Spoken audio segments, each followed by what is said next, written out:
সম্মানিত বিচারক মণ্ডলী এবং প্রিয় শ্রোতাবৃন্দ, আসসালামু আলাইকুম রহমতুল্লাহ। আজ আমি কোনো যুক্তির যুদ্ধ করতে আসিনি।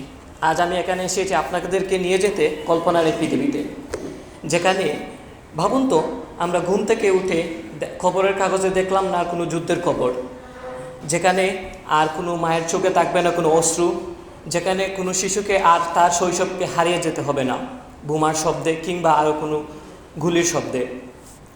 সেখানে থাকবে শুধু শান্তি আর শৃঙ্খলা।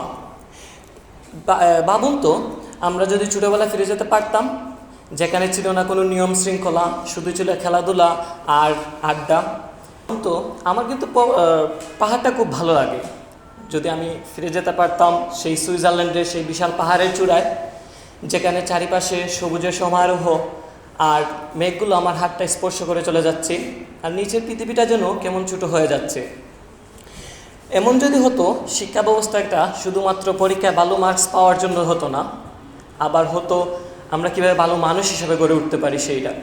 পরীক্ষায় সামান্য মার্কসের জন্য হলো কিছু কোয়েশন আসতো, যে তুমি আজকে কি ভালো কাজ করেছো, তুমি আজকে কাকে সম্মান করেছো।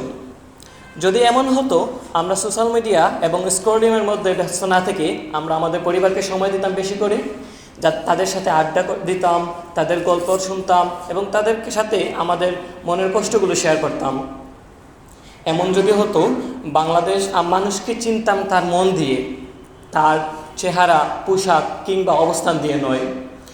এমন যদি হতো, ব্যর্থ মানুষকে আমরা নিয়ে হাসতাম না, তাকে আমরা ইন্সপিরেশন দিতাম যে সফল মানুষগুলো কিন্তু তার অনেকগুলো ব্যর্থতা দিয়েই সে সফল হয়েছে।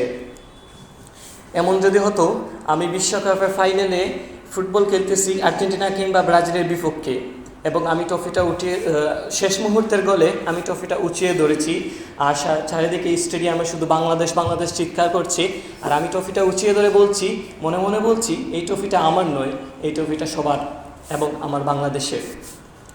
এমন যদি হতো, আমি সারা বাংলাদেশটা ঘুরিয়ে বেরোতে পারতাম, সাজেক থেকে কক্সবাজার কিংবা জাফলং সাদা পাথর, সারাদিন আমি বসে থাকতাম সেখানে। হয়তো এসব কল্পনা, কিন্তু ইতিহাস পড়ে সব বড় পরিবর্তনগুলো শুরু হয়েছিল কল্পনা দিয়েই। তাই আজ আমি বলি, এমন যদি হতো, আর এই এমনটাকে বাস্তবায়িত করার দায়িত্ব আমাদেরই। ধন্যবাদ সবাইকে।